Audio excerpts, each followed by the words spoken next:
Après 72 heures de réflexion, la présidente de l'Union républicaine pour la démocratie, URD, Danielle Bonik-Lavry a dépassé le discours à la nation, prononcé le 6 août dernier par le chef de l'État, Alassane Ouattara à la veille de la commémoration du 62e anniversaire de l'indépendance. Peu enthousiaste des mesurettes prises par le dirigeant ivoirien dont elle dénonce les promesses vagues dans la lutte contre la vie chère.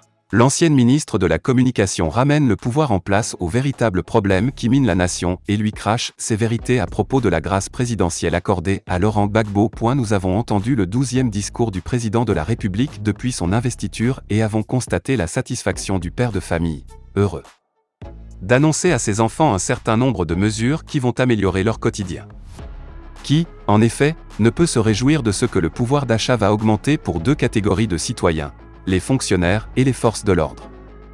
Soit autour de 220 000 personnes pour l'une et 115 000 pour l'autre. Étendu aux familles que cela représente, ces mesures ne sont pas anodines et nous nous en réjouissons pour les heureux bénéficiaires.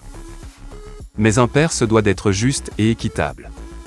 Alors, comment comprendre que tous les autres citoyens soient mis de côté et que le problème de la cherté de la vie ait été escamoté sous des promesses vagues? Sont également nombreux ceux qui ne partagent pas l'enthousiasme du chef de l'État sur l'amélioration de leur qualité de vie. La classe dirigeante de notre pays semble vivre sur une autre planète et lorsqu'il est affirmé dans ce discours que la paix et la cohésion sociale depuis 2 décennies demeurent des acquis les plus précieux, nous pouvons en déduire que la réconciliation, mot qui n'a pas été prononcé tout au long du discours, n'a plus sa raison d'être puisqu'elle est un acquis. Or nous savons et le dénonçons que l'unité nationale est compromise par la récurrente politique de rattrapage ethnique et par le communautarisme pratiqué, source de profondes rancœurs. Les conflits intercommunautaires ne peuvent pas être ignorés. Ce sont des facteurs qui menacent la cohésion nationale. C'est pourquoi, le chantier du foncier rural et le déboisement de nos forêts doivent être pris à bras-le-corps.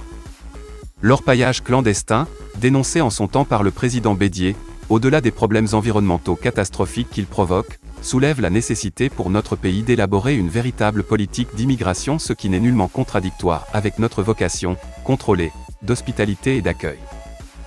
La montagne a accouché d'une souris. Pourquoi transformer en privilège ce qui n'est qu'un dû? Le dégel des avoirs du président Laurent Gbagbo et le paiement des arriérés de ses rentes viagères rentrent dans la normalité administrative. Pourquoi cela n'intervient-il que maintenant alors qu'il a été acquitté en 2019?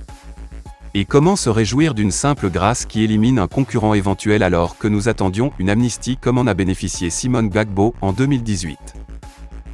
Ces mesurettes ne sont pas satisfaisantes. Le pardon doit être total, sinon il ne convainc pas.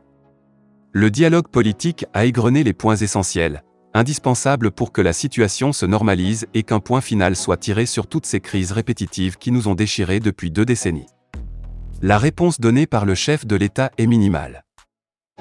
Autant nous nous réjouissons de la libération, conditionnelle, du vice-amiral Vagba Fassigno et du commandant Abei, autant nous affirmons que tant que le général Dogbo Blé ne sera pas libéré, avec tous ses frères d'armes ainsi qu'avec tous les prisonniers politiques, la paix, la cohésion sociale et la réconciliation ne seront qu'un leurre.